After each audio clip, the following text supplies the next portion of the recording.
talking about, right? We're always having issues, right? So Colin, we're here, and Erica, I guess she's on her way somewhere, and we'll start in a moment. Okay, welcome everybody. Give me your memory stick so I can put the URL. So I don't. what did you do?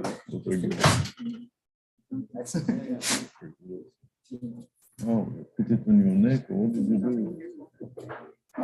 Do you give me my phone? Give me my phone. You want my phone? I gave you the adapter. I cannot use it now. Where did you live?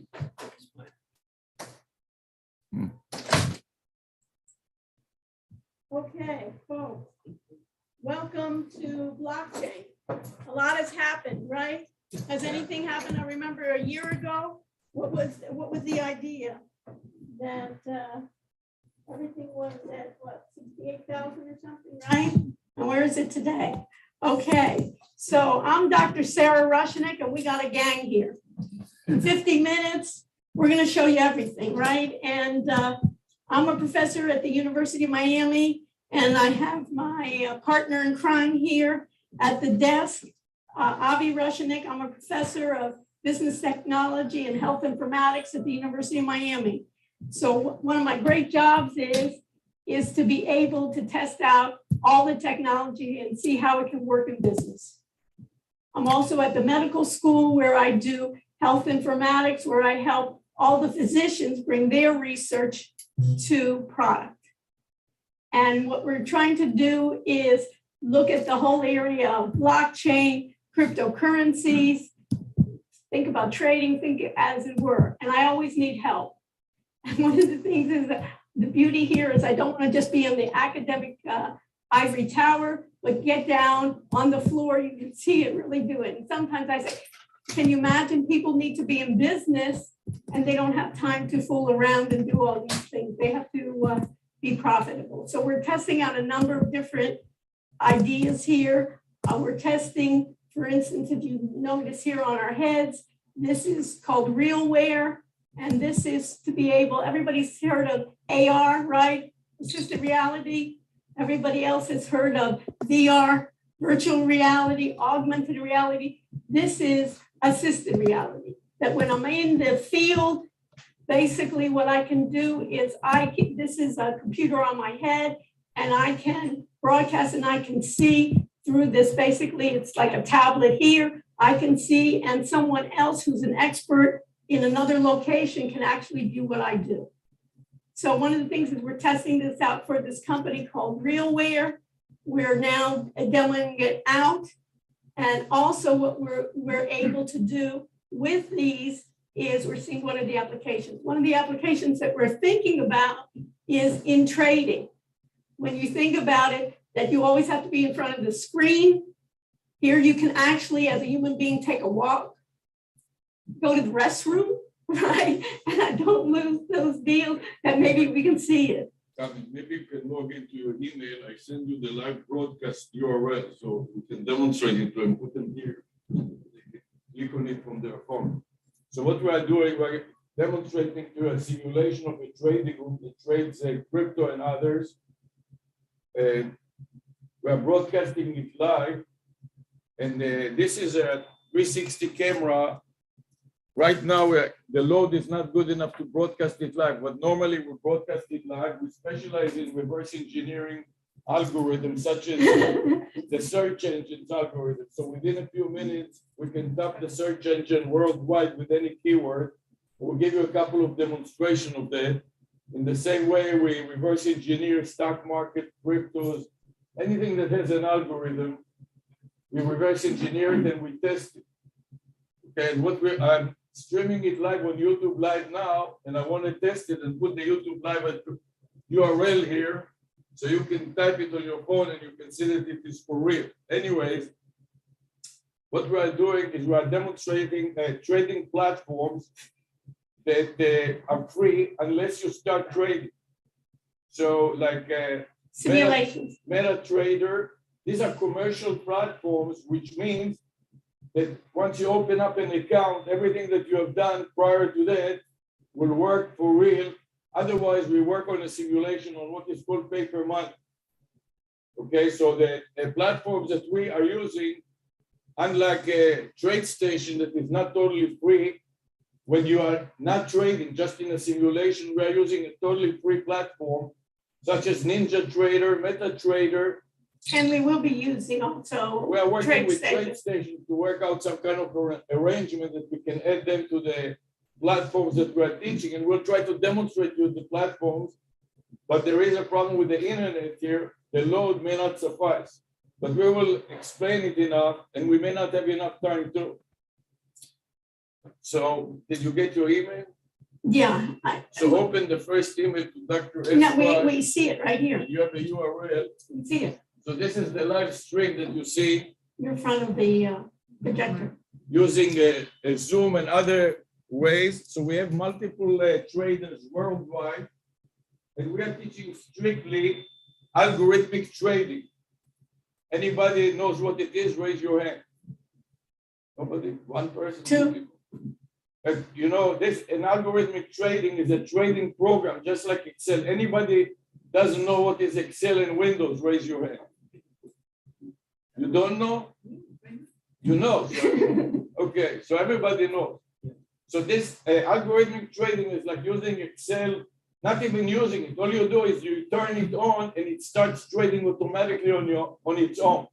It will buy Bitcoin and sell Bitcoin whenever the algorithm thinks that it is profitable to buy it and sell it. In other words, the users don't have to do anything.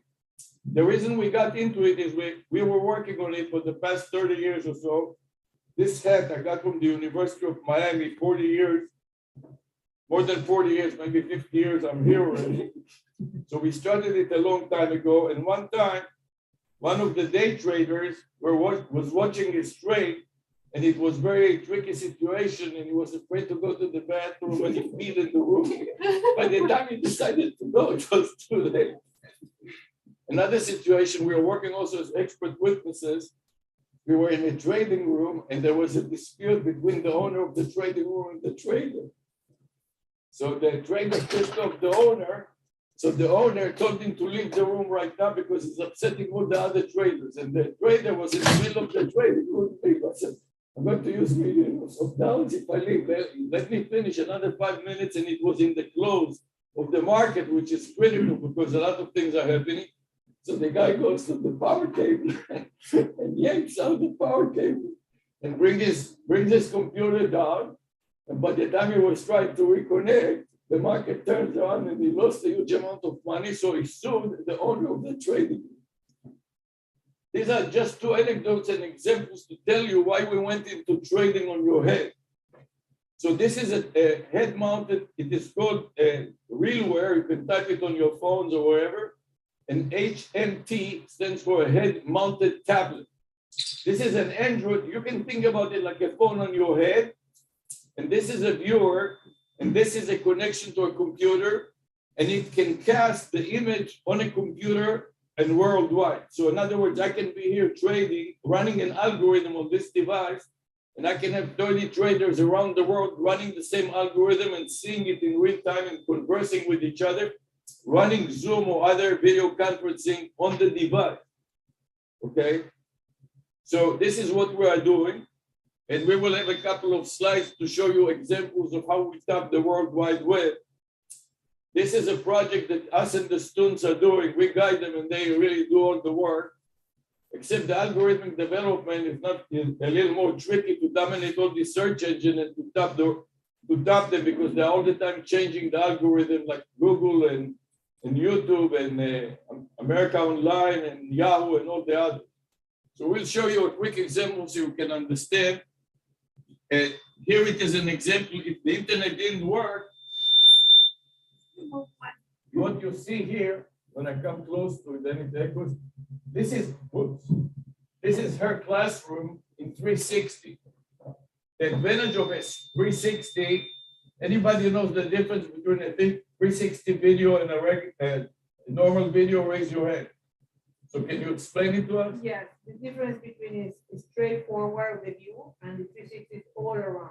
That's right. In other words, when you watch it on your phone, I'm going to go to Google next and I'll type a keyword and you do the same keyword and you'll see how we top the search engine worldwide.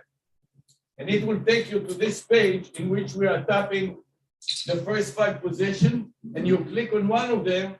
And when you turn your phone around, it has a gyroscope in your phone.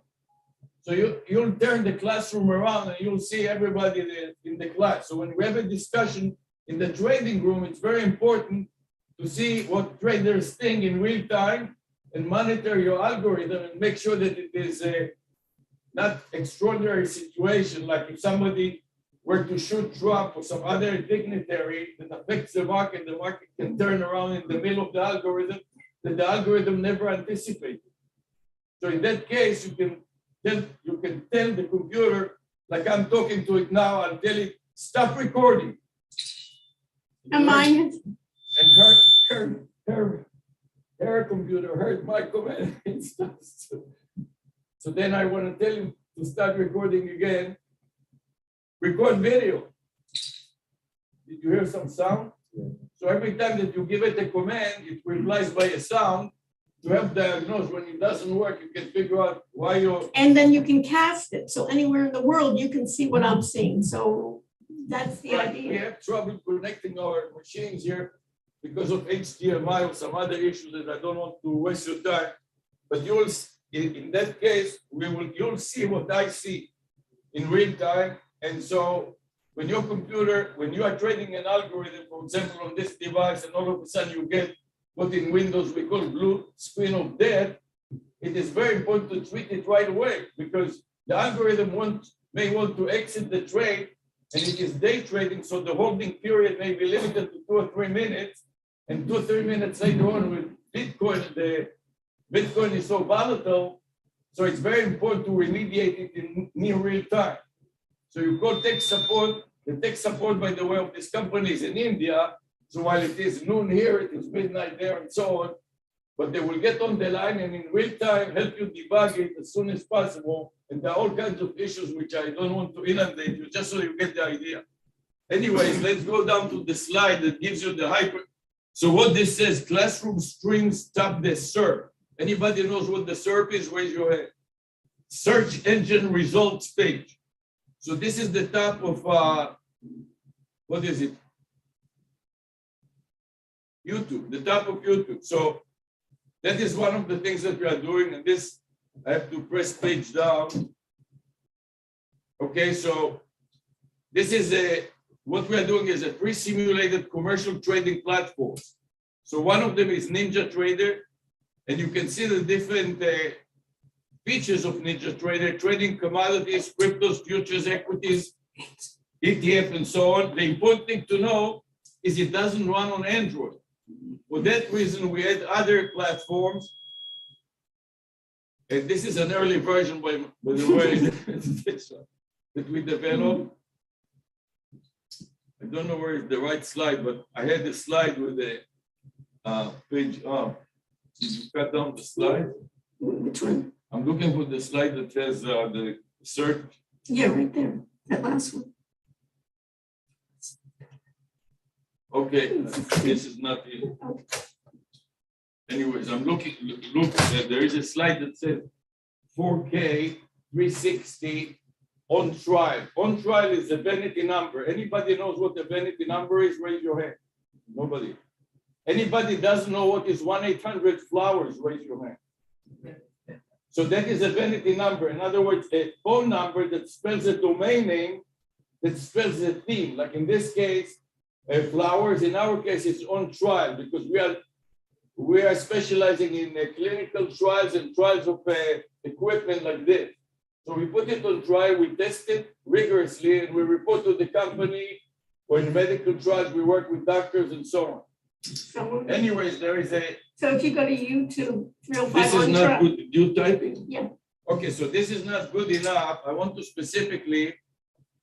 The person doesn't work.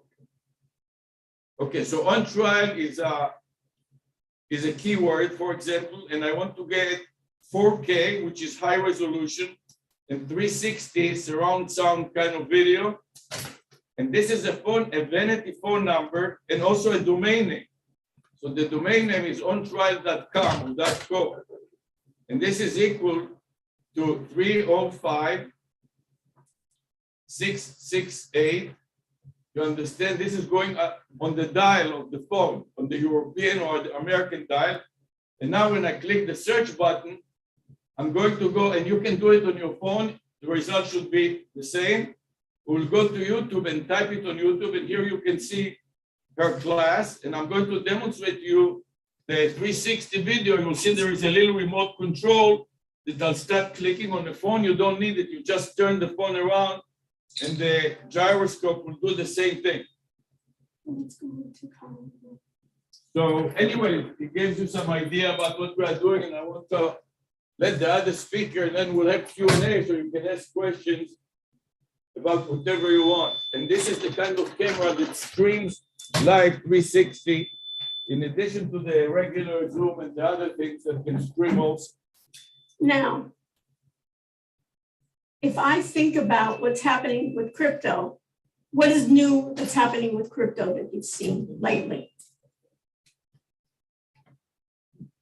What have you seen? Gyrations, and it's also going down. And what else happened?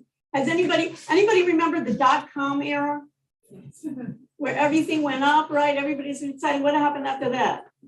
All of a sudden, people said, I was a genius before, and then what happens? I'm not such a genius before, and I want to find out who can I blame? It's not me. I was a genius. Who scammed me? Have you ever seen that before? There's scammers out there. It's almost like Madoff. Remember Madoff, right? He was doing really well, and he was even particular. Who can invest with me? Not everybody can invest with me, right? He made it particular. And then all of a sudden, what happens? He gets caught. So now what's happening as well is what? All of a sudden, you're seeing what? I want to get my money out, and what happens? Anybody saying, what's happening? There's no money. I freeze my, there's no money, honey, right? So what I find out here is they're always telling me what? What's great about crypto is that it's what? Anonymous, they won't be able to track me. How many people believe that? Okay, and what happens now? So one of the things that is interesting is I also deal with cybersecurity, and there's a company here called Protect. Silka Gonzalez was one of the heads. She was a CPA, and she started this company in Coral Gables, and she's employed a lot of our students, and they've started looking at forensics and looking at basically tracking forensically, where's my money going to, right? Where's that? Somebody made a lot of money. It wasn't me, right? But somebody did. So I'm going to invite Colin here, and he is also one of our students. He has an undergraduate at the University of Miami in math and computer science, and he's getting a PhD. And his professor here, do you want to introduce yourself, sir?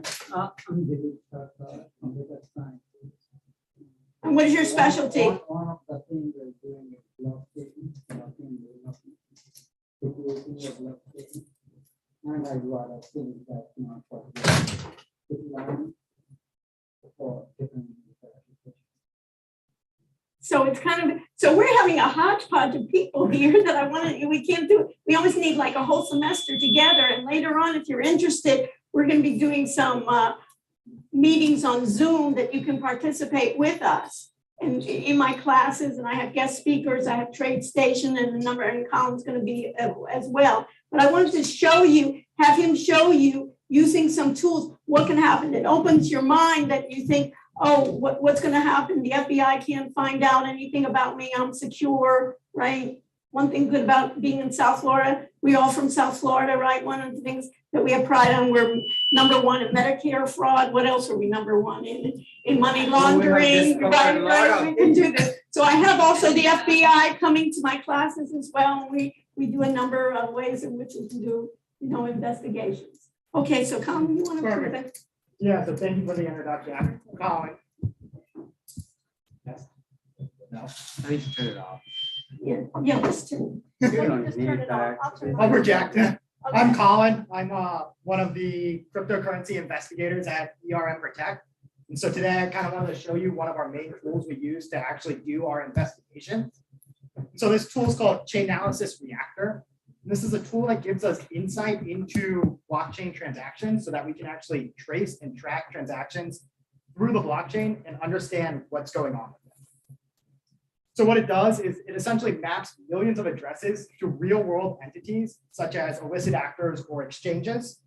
It allows analysts such as myself to learn what entity controls what wallets. And from there, we can actually further investigations. And so this tool scans thousands of social media forums, such as darknet markets and open source intelligence, to gather the best data that it can to cluster these nodes. So our tool isn't just used by analysts like myself, it's also used at the DOJ and other law enforcement like FBI, local law enforcement. It's used by regulators, cryptocurrency exchanges, legal counsel, and they use it for all sorts of purposes. I'm sure these guys can tell you. And it gives analysts an in-depth view so that we can follow these transactions. So why do we need a tool like this? Why do we even care? In the last year, up until January, there was a 567% increase in crypto, which crypto is exploding. I'm sure we've all seen it. And even though the market value has been dropping in recent months, it's still worth trillions of dollars. And not surprisingly, criminals know this, and criminals are exploiting this. So last year, criminals took $14 billion in cryptocurrency assets. So it's important for us to be able to trace these and identify criminals so that law enforcement can get the criminals off the blockchain. And again, these criminals aren't just doing traditional ransomware scams like they were a couple of years ago. So now they've started to do regular scamming people, and that's rose 82% in the last year. And we've seen theft has exploded. So a lot of people are just straight up stealing cryptocurrency now. So what about crypto makes it so useful to criminals? So if I want to go to a traditional bank and steal money or do other illicit activities, the bank's going to ask me for KYC, know your customer information. With crypto, I can open a wallet trivially on my own computer and nobody's going to ask me for any KYC information to open that wallet. Likewise, in crypto, if I submit a fraudulent transaction or any transaction, there's no one who's going to step in and say, whoa, this isn't supposed to happen, and we need to stop that, like a central bank might. So in crypto, once a transaction is proposed, the transaction is going to go through. And lastly, it's easier for criminals to conceal these funds, steal large funds, and engage in scams with crypto because other criminals will accept crypto as payment. And they never have to worry about interacting with banks. However, as we mentioned, cryptocurrencies on these ledgers are public. This is something that we can all look up. We can do it on your phone and see who's transacting in a blockchain at any given time. Likewise, I can't go to my local Publix and buy my groceries with Bitcoin. I eventually need to get my Bitcoin back into some fiat currency if I'm a criminal, such as a US dollar. And so when criminals go to these off-ramps, when they go to convert their crypto into US dollars, typically these are done at exchanges, and typically exchanges will collect KYC information. So this is how our investigations are structured, is we look at criminals, we follow their funds until they hit a place where we know they have KYC, and then we can unmask the criminal and learn their identity. So just a refresher on some of the key terms that we see in this is an exchange, and this is kind of analogous to a bank. You don't have to start at an exchange to buy and trade crypto, but typical users will start at exchanges, and criminals will also use exchanges. So the next level down is the wallet, and the wallet is analogous to like a user account at a bank. So at my bank, I have my user account, and inside I have two separate accounts. I have a checkings account and a savings account, and those are like my addresses. So a single user account at a bank might have multiple addresses. Just like in crypto, I might have a wallet that contains multiple addresses. And these are all secured by a private key. And so the private key is like my bank password. But unlike my bank password, if a criminal learns my private key, that's all they have to do to steal my funds. So in a traditional bank, if I forget my password, somebody can reset it. Somebody can prevent somebody from logging in. That's not me. In crypto, if they know my private key, they just transfer my Bitcoin out and nobody can stop them. So I actually want to walk through some of the use cases of some of the cases we've actually done. And so this first case we're going to look at was a case brought to us by a local police department. And in this case, a criminal had stolen funds from victim one through a fraudulent wire transfer, so through traditional banking. They then convinced victim two to open an account at the Gemini cryptocurrency exchange. So this allowed the criminal to use victim two's KYC information to open that account, which masked them from the police's initial subpoena request. They then took the funds that they stole via the wire transfer and deposited it at Gemini. And then immediately after depositing it at Gemini, they sent the funds out to what we call private wallets. So these are wallets where we don't know who the owner is necessarily.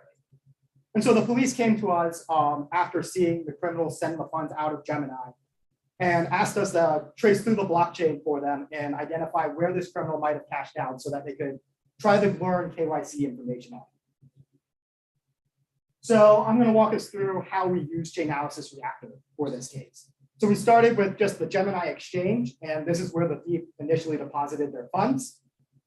And this is where the police came to. So they had these 8 addresses where the criminal had initially sent funds. So how did, Navigate through.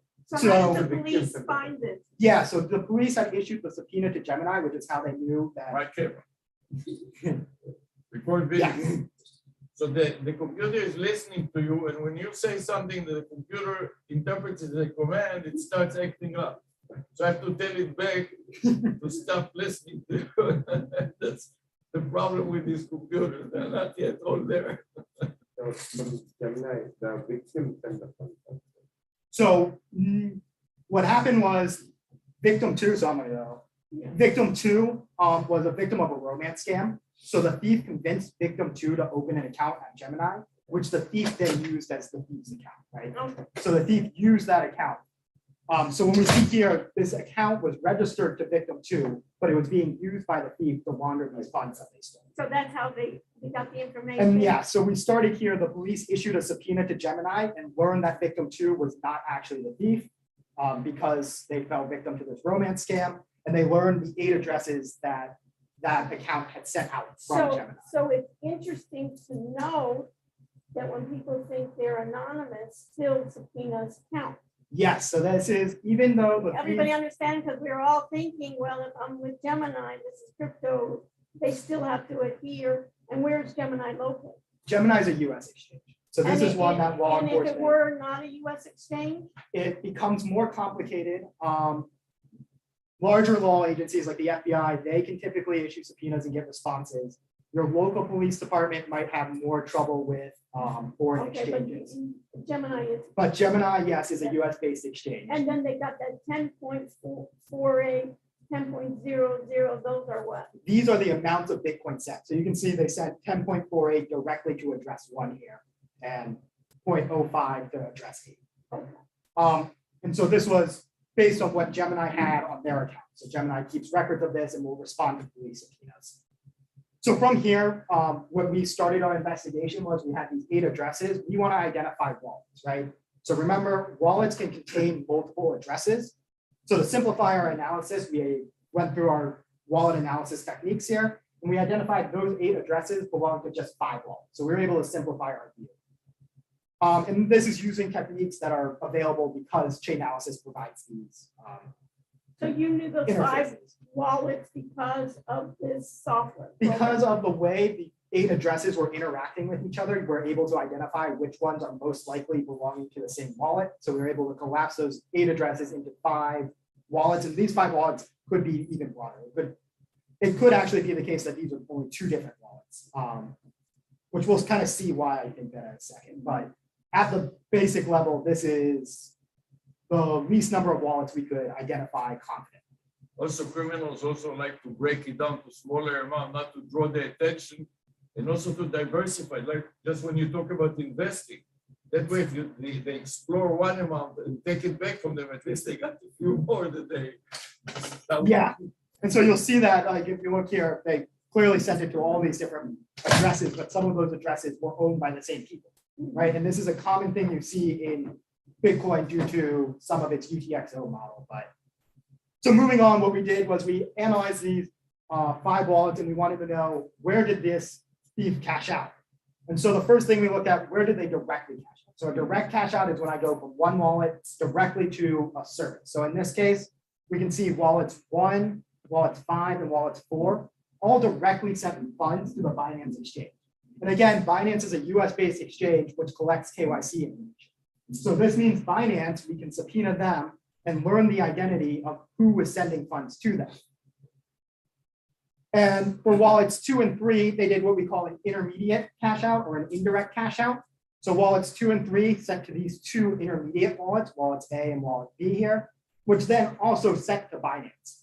So this kind of indicates the fact that all of them are sending to the same exchange at the end here, that most likely all 5 of these wallets are probably owned by the same person. So there was a subpoena to Binance. So yeah, so from here, we gave this information to the detective we were working with, and he was able to issue a subpoena to Binance and attempted to learn the identity of that. It wasn't .com or US. It was Binance.com, it's the US, yeah.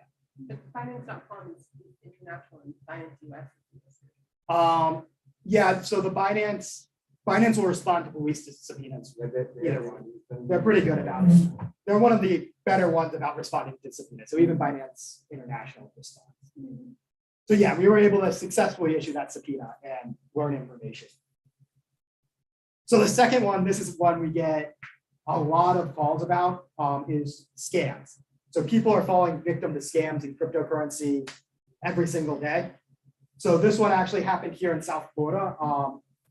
One of the victims met a person, VC, who claimed that he had invented some new coin and some new crypto trading algorithm that was the future of trading. Right. And obviously he had nothing. There was no trading algorithm, and the coin just sat in his own wallet. But he was able to convince people to send him money, and they would send him Ether to invest in this trading algorithm, and he would never send back any return. So it's a typical kind of like Ponzi So scheme. he never even tried, because some of the schemers will basically, it's like the pyramid, some people will get Yeah. They would send back some money, the bigger they lose. to ask for more. So of the victims we talked to, it didn't seem like any of them had received any funds back. So it wasn't even, It wasn't even a sophisticated. yeah, so it was very clear what was going on here. And so again, he continued to persuade this victim over and over again to send them funds. And then what we would see, we looked through the chat logs. He would tell the victim, "Oh, I sent you Bitcoin. It must be on its way. It's on its way." And that's a clear sign of a scam, because in Bitcoin, like I said earlier, once I submit a transaction, it's going to go through. So if somebody ever tells you they sent you Bitcoin, you can verify that. It's a public blockchain. You can just look up, did they send me Bitcoin? And either it's there or it's not, right? And so this case was brought to us by a local news channel, and they wanted to look at this case and see if, in fact, it was a scam or what we thought on it. So let's see if this video plays. Yeah, let's do that.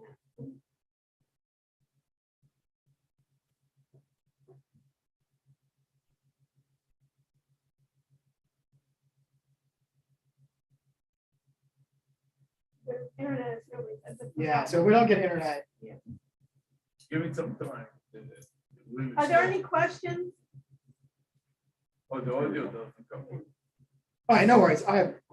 Essentially what we saw was a very consistent pattern with this scammer was victims would send him funds, and less than 4 hours later, consistently, he would immediately send funds to KuCoin, which is an exchange based in the Seychelles. And over again, we saw this pattern looking at his transactions. And if we could see the video, the reporter, she asked him. Maybe we can see if you can talk over. Yeah, let's see. Maybe I can skip to You this. know what I mean? Oh, Just, you can. Voice speak- over. Voice over. Sure. So the reporter at one point, she asked him, "Hey, what's going on here?" Let's see if we can see their text conversation. She asked him point blank, and he goes, "Oh, I never had any of this money." And then she goes, "Well, here's what ERM Protect showed me," and she shows him the analysis we had done for them. And he goes, "Oh yeah, no, that money, I had it." And then he goes, "Now I have no money." And then it cuts to me saying, 2 hours ago he had received $700 from someone, right? So he was still scamming Yeah, there's while your- being investigated. There's your lucky. There's my hand, yeah. let's see. So here's me talking. Yeah. My hair's growing a little bit, yeah. It's maybe a month ago. Everybody's mentioning your manicure and your hairstyle. Maybe turn the mic on, the speaker is turned off. Yeah, the Yeah, I speaker. tried that. I don't know if it's. Yeah, Okay. the It's the band- the internet bandwidth is too bad. Yeah. Thank you. Thank you. But yeah, Yeah, here it so is. here's my graph, yeah, and you can see, I'm gonna pause this. What you can't see was, here's his wallet node. It had received over $1 million in Ether. And this connection here goes right to the KuCoin. So he was immediately cashing out as soon as he got the funds over and over again. I don't know if we can share these slides with everyone, but this is a good video to watch. I think she did a really good job on the investigation and reporting of it. So I want to share one final case here, and this was actually recovering ransomware. So you guys might remember a little more than a year ago now, there was the pipeline hack, the Colonial Pipeline, and all our gas prices went up. It was a huge thing. And Colonial Pipeline paid the ransom. They paid the 75 Bitcoin. So basically, they shut them down. Yeah, which at the time was $4.4 million. So a lot of money to pay for a ransom. But after paying the ransom, Colonial Pipeline obviously reported it to the FBI and wanted their money back. And so this was a case the FBI did using this tool, Chainalysis, to trace those funds. So we can go step by step just with And the they were FBI. also Gemini. Yeah, so they just happened to also use Gemini. This is where initially Colonial Pipeline, they had $4 million in US dollars. They needed to make it Bitcoin to pay the ransom. So they went to Gemini, they deposited 4 million, and Gemini credited their account for the correct amount of Bitcoin. So then the second connection here, we can see from Gemini, the Colonial Pipeline sent the ransom payment to the hackers, and it went to this address. And so this is kind of where the FBI started. They knew that Colonial Pipeline went to Gemini, and from Gemini paid these hackers, and they knew the transaction. So from here, the FBI, using Chainalysis, was able to trace the funds forward and identify one other address in the same wallet. And so this 1DT address actually belongs to the same wallet as this 15J address, which this was probably a slight obfuscation technique. We see a lot is people will just move funds forward thinking that that hides their funds. But in reality, it's very obvious to see here, especially with a tool like this, that all you've done is move your funds forward. But is that same Bitcoin wallet or? Yeah, so these two are in the same wallet. So this address, they just proposed a transaction from this address to this address to kind of hide the fact that this was already a known ransomware address, right? So that's what they're doing, but it doesn't really work very well when you send it in the same wallet. It's very obvious, especially when you weren't send that the full smart. amount like that. So you think if they were smarter criminals, they still could find this? Yes, so I think because of the public information on the blockchain, because it's so out there and so easy to see, it's hard to be smart, right? So even like nation states, for example, North Korea and the Lazarus groups, they're known for stealing a lot of Bitcoin, but the FBI knows all of the addresses that the Lazarus group has funds in. And so to cash out from like a large scam like that is difficult because everyone knows which addresses are malicious and all the exchanges know. So it's very difficult to get out of. So we could say, and I think the folks up here on the panel were also talking about, so can we conclude here that the blockchain is really working as in the way that you can really trace it? Yeah, for sure. I mean, if you wanted to make sure a transaction went through, Right, can look it up. See It's right there. here, you know. what I Yeah, mean? transparency is clear, right? Yeah, Yeah, so I that, mean, in that any- side, if you're not the criminal, you know, and then you don't trust those, I think that you can see here that it is, I give credit in that case, that Yeah. the blockchain is recording. If you're not doing anything illegal or have anything you want to particularly hide on the blockchain, it's great because it's very easy for everyone involved to know what's happening and verify that it's happening. Very fast. Yeah. And so again, here we can see the FBI traced it to this wallet, which then sent to this known ransomware gang, this dark side ransomware gang. And again, as we would expect, they sent just to a ransomware admin. So that's just part of the ransomware gang structure. And these wallets, initially when the FBI was doing the investigation, probably weren't labeled as dark side. During the investigation, the FBI either used information they already had or information from Chainalysis to identify these as dark side wallets. So when you say for the audience, dark side, what do you mean? So dark side is just the ransomware gang that attacked Florida. So they're just the criminals who were doing this. That's the So name. that's their, like the gang. Yeah. And so dark side at some point had sent most of the Bitcoin to another illicit actor called Incent. So this is just another group identified by Chainalysis that commits illicit activity. And the interesting thing in this case is somehow the FBI got from Incent, sent funds to an address controlled by the FBI. So it's unclear what they did to make that transaction happen. There's a lot of theories on the internet, but what happened was from Incent, they sent most of the Bitcoin to an address controlled by the FBI. And so from there, since the FBI knew the private key, they were able to return most of the Bitcoin to pull in the pipeline. And what happens to criminals? So because they never went to an exchange, nowhere with KYC, we never identified them, but we were able to recover the funds. So this is one of the cases where we don't identify the criminals because they don't go to an exchange or hadn't gone to an exchange yet, but they were able to recover some of the funds. So basically, Bitcoin was intercepted by FBI and they took it and they cashed it. Yes, somehow the So that FBI is the sum and substance of it. forced Incent to propose a transaction to them.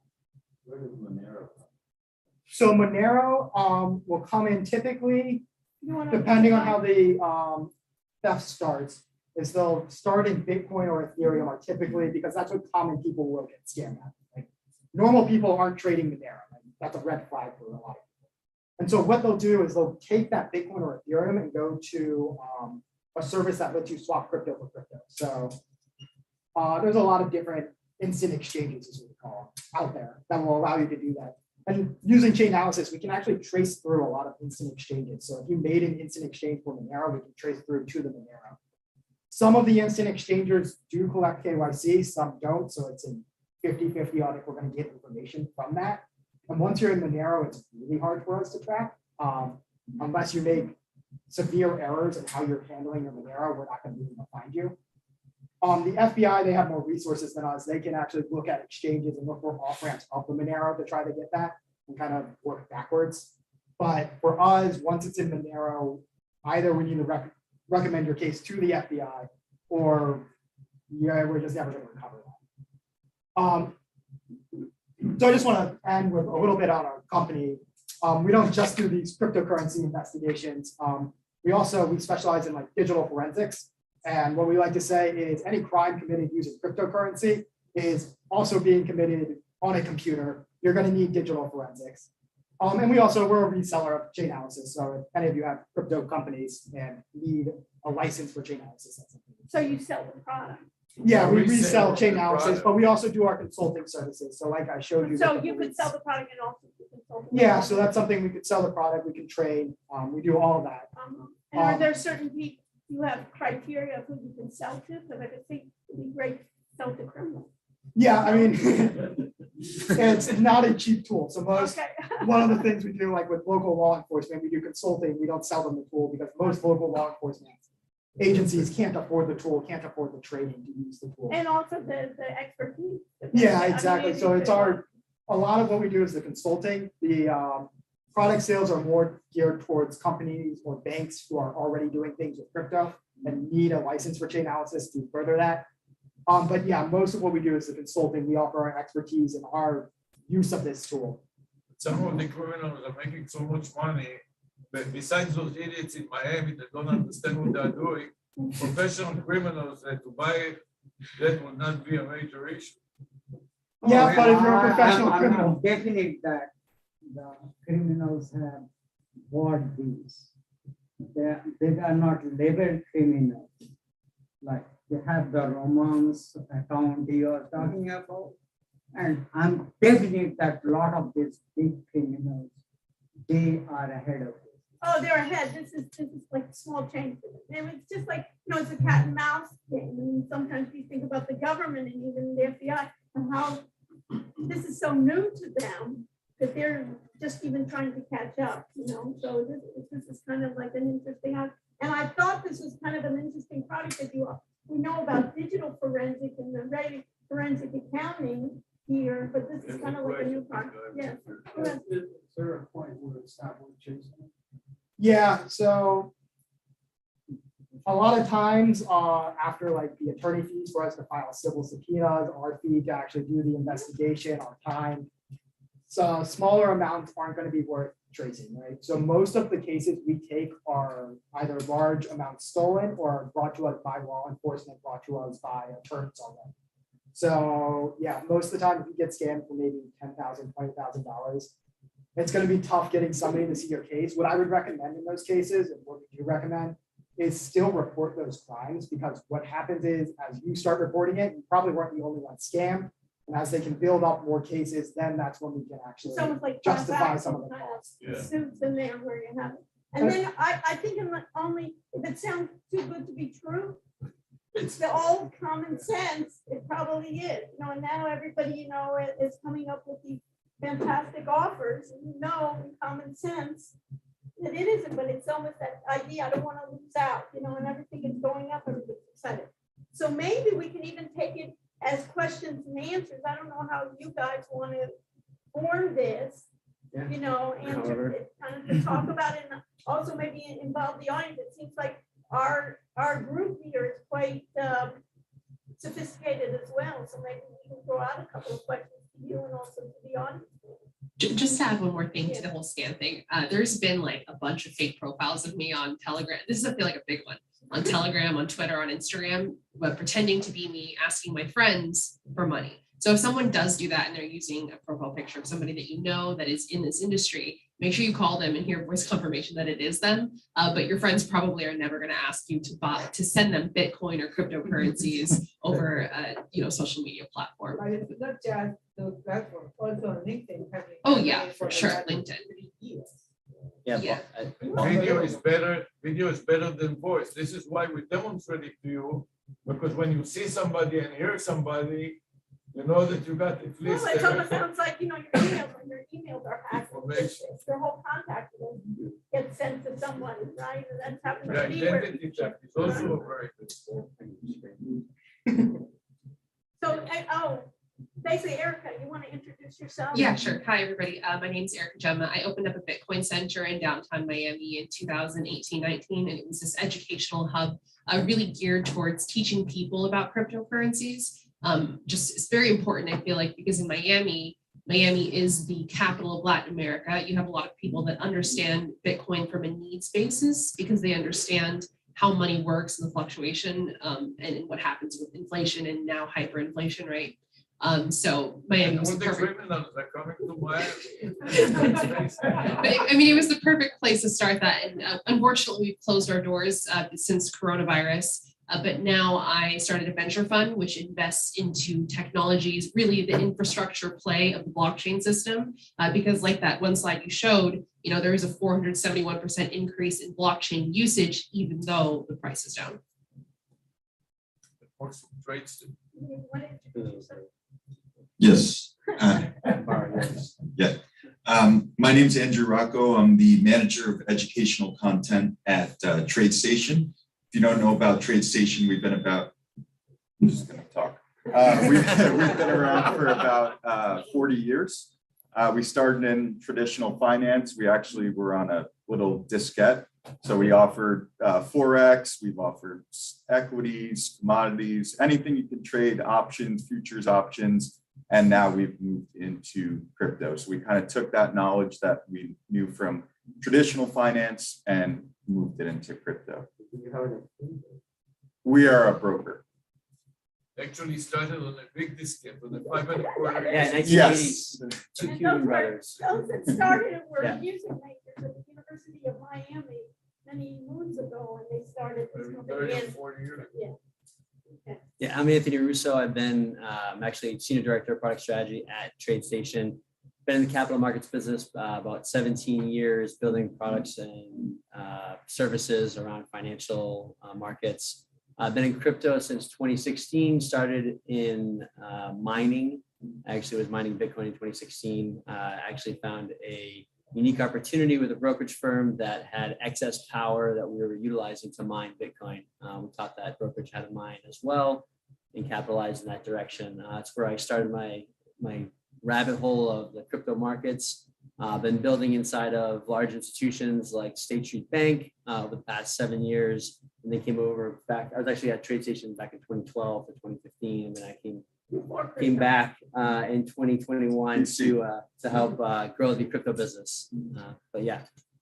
And so what are you folks doing in the crypto market? Can you just tell us a little bit? TradeStation. Yeah, absolutely. So we focus on two things. Number one is providing access to the markets, access to retail and access to institutions through our liquidity services. And then we also provide tools around education and trading strategies to be able to allow participants that want to access the markets an edge in doing so. But effectively, we at TradeStation are an online broker. From a crypto perspective, what we do is we aggregate liquidity from several different liquidity providers and provide access to that liquidity to our clients. So if I were going to a brokerage, so what's the specialty? I'm not clear on this. What is the specialty that TradeStation is doing that you can't get in a regular crypto market? In a regular TradeStation market? That's a great question. So like if you're to go to an exchange like Gemini, you're probably going to get more token access, and you're probably going to get just crypto access. So at TradeStation, we're a multi-asset class brokerage offering. So effectively, we find ourselves to be the bridge from traditional markets to crypto. We're a bit more conservative on what we offer to access in the crypto market because of our traditional background. But effectively, I would say that our unique selling proposition is that we're able to provide you access to all financial markets, including crypto. Yeah. One other thing that you should know is TradeStation is well known for algorithmic and automated trading systems, but with cryptocurrencies, it is different. So they became a broker and they're offering execution. We are focusing strictly on automated trading strategies. So we need to use another front end, like another company like TradingView or other companies that specialize in cryptocurrency algorithmic trading, and then can use them as a back end for the execution. And that goes automatically. So the algorithm will run on TradingView, for example. When the algorithm wants to buy or sell, then they go to TradeStation and TradeStation executes the transaction. The problem, of course, there is a little delay, and when you day trade, and a millisecond time may matter. So they're working on it. I'm sure that sooner or later. Yeah, we're currently the top broker through TradingView. So that's the most popular crypto charting service. So you can trade right through your TradingView and use us on the back end for that pooled liquidity and execution. Yeah. So that's the point that I forgot to mention to you. Algorithmic, this is just not, your son is a quant trader. So sometimes when the quant traders are trading, you don't see anything. This is designed for people like you that don't understand trading from a hole in the wall. But when you see the chart goes up and down, you can understand. I lost my shirt. You don't need to be a rocket scientist to see the chart is going up or now that the chart is going down. Anybody understands that Miami coin went to zero. You see the chart. He told me one thing. If you cannot lose the complete investment, Don't do it. Do Don't do it. Are there any questions from the audience on any of this? Well, it's a little focused to you guys. Why is it like Coinbase and Gemini too? They actually group the points that are left on the exchange. Coinbase sent out that notice that if they went bankrupt, your coins that are still in there are at risk. Yeah. That's scary, isn't it? Right. We don't do that with stocks, right? Yeah. So the difference is though between a stock and like a cryptocurrency, a crypto asset, is that the crypto assets are bearer instruments. So you can take possession of them, where you're never going to actually take possession of your stock certificate. So it's held at a centralized location that effectively establishes some sort of security around, if that company or that exchange goes out of business, your stock is in existence. With crypto, you're effectively responsible for that asset because you're the owner of that asset. But as soon as you send that asset to an intermediary, you have basically given the rights away to that asset to the intermediary. So you don't own it. So effectively, you own it through the contractual agreements of your exchange that you set up, but effectively that you're at risk of that bearer asset being gone if that exchange goes under. And this is what he was talking about too, where you Yeah. have the Coinbases, you have the Geminis, you have the even TradeStation Yeah, of the world. 100%. that They hold your private keys. They don't give you the password to your account. There are wallets you can hold it in that give you that password to the account, and there is no backdoor. Yeah. But effectively, you're sitting at brokerage. So really, there's no exchange except to. Unless you're actively trading Yeah. or Yeah, so yeah, I mean, effectively, my personal opinion, not TradeStation's opinion, is that you're basically given the responsibility to educate yourself about this asset and about how to educate yourself about how to hold it, protect it, and manage it yourself. And this is kind of flipping finance on its head, where that's why it's a grassroots, like upwards, like rising of an entirely different financial system versus top down pushing from a central bank to a brokerage firm out financial products. So. This will stay the same. or will change? Yeah. So I mean, because this is not a US product, right? So like if this was a US product, it's probably would come under some auspice and control, but this is a global phenomenon, right? And this is a decentralized product that has allowed people to be banked that are unbanked. So those use cases are real around the world. Us in the United States, we're first world speculators, and we're like looking to figure out how we can be part of this trend and make money. But unfortunately, that's not everybody's use case. Most people's use cases that are real around the world are that they're able to utilize this for their base currency. Yeah. I'm hearing that. So you have to read the fine print, and I can't speak of Coinbase's fine print. I But can. Okay, great. Sure. I'll let you do it then. So I don't want to put you in the middle of stuff. No. So Coinbase FDIC is only on the dollars that you have in there Yeah. and the dollars that are in dollars, not in stablecoins. So that's what they offer. Yes. So you are a broker, licensed broker is fine. Yes. So now when you are trading with cryptos, do you need a rider or anything extra to trade on? See what I'm saying, that you can trade the stock market because you are licensed, Yes. The licensed broker, so it's. licensed broker. Right. So now you are also dealing with the crypto. Well, So how do you for get it? that, do you need additional, Yes. say, license or what kind of Regulation applies. regulation? Yeah, that so money- apply that- So that's MSB licenses. So and the challenge with the United States is that you're licensing across all 50 states. You're not licensing with like a federal, like centralized. So it makes it even more difficult for like a firm like us or any of the exchanges. They have to license as an MSB across all the You states. want to tell To be able everybody to what an exchange. MSB is? Money services.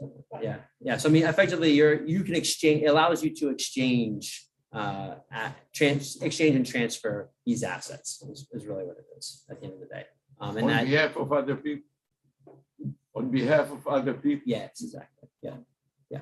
Well, you're the intermediary, so you can provide this service You effectively. have some kind of leads because Yeah, they're limited. I think Yeah. that's also Yeah. slowed you down, I mean, hasn't it? yeah. So I mean, effectively, if you could think about it, like these institutions like TradeStation and others are hoping that there's some at least concrete decisions and directions of what these assets are, so they can position themselves properly. In the meantime, everybody's positioning themselves with any outcome to be able to manage that, and so it's challenging in that sense for sure, for the consumer. Yeah, just to jump in on that note of being licensed, that's one way the FBI actually shuts down a lot of these mixers is they're not licensed.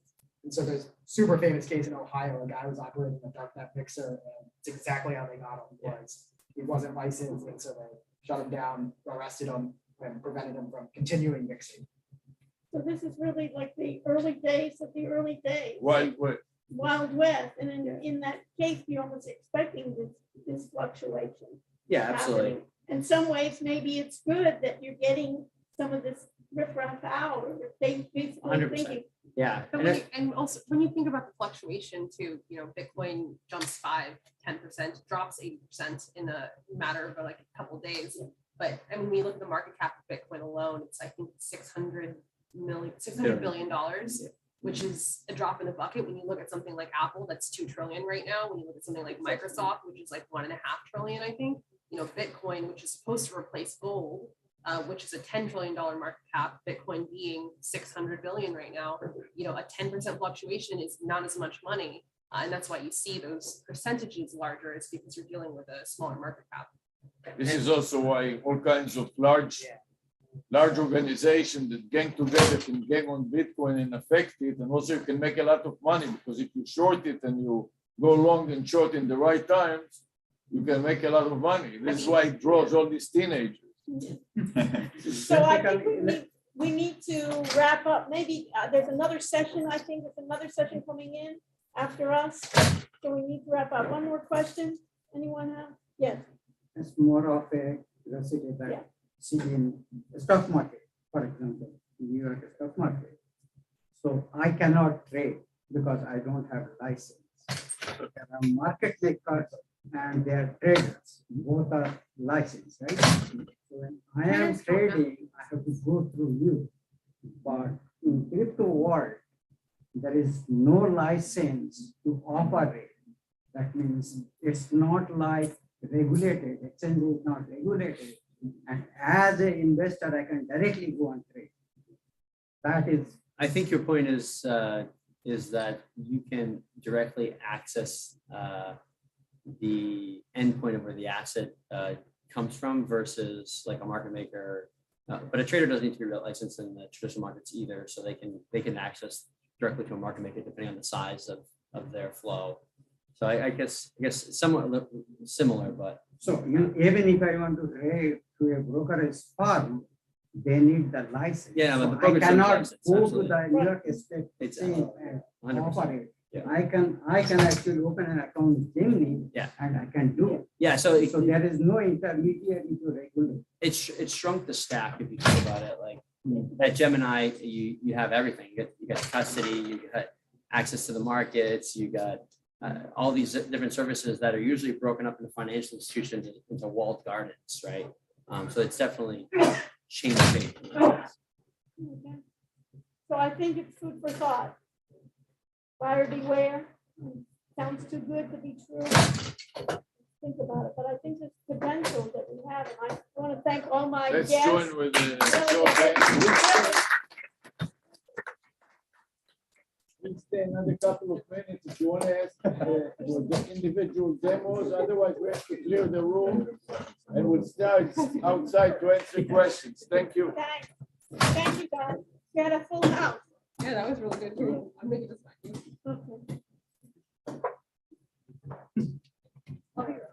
Okay, good. Good. Thank you.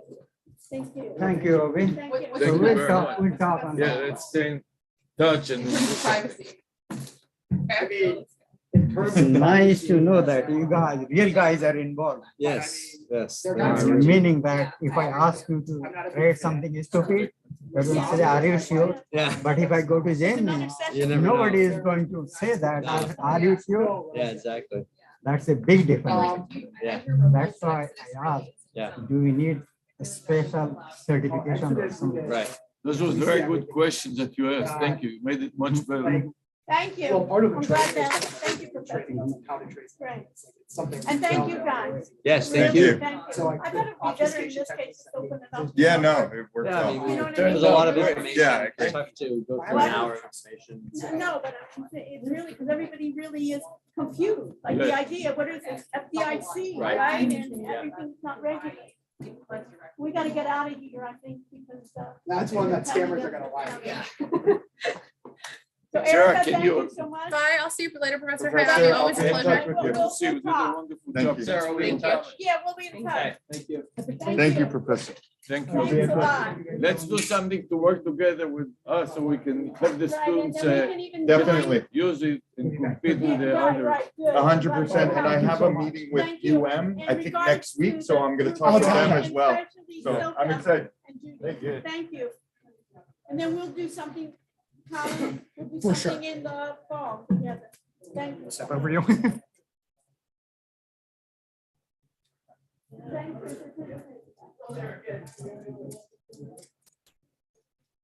You know, we could have done like a 16-hour whole session of, there's so much there. It's almost like the open up the number 5. Sorry about about taking up so much of your time. That's You okay. can go ahead and start. I'm just going to undo the We're gonna computers here. undo- No problem. Take your time. And what is yours on NFT? Yes, ma'am. Oh, well, that'll be interesting. Thank you. We're wondering what happened to NFTs, right? Exactly.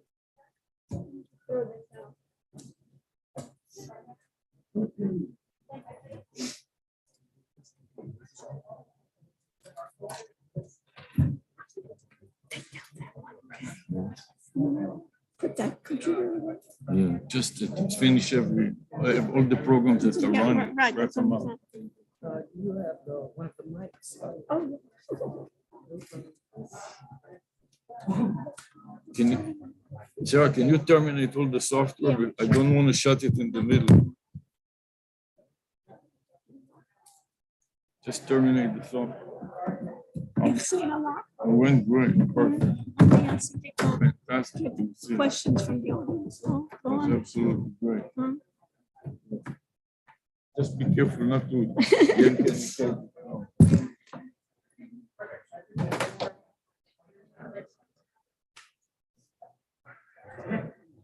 Did you take out the USBs in the computers here?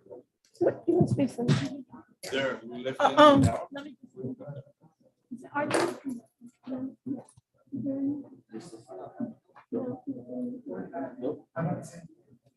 Some with sunglasses. You ready?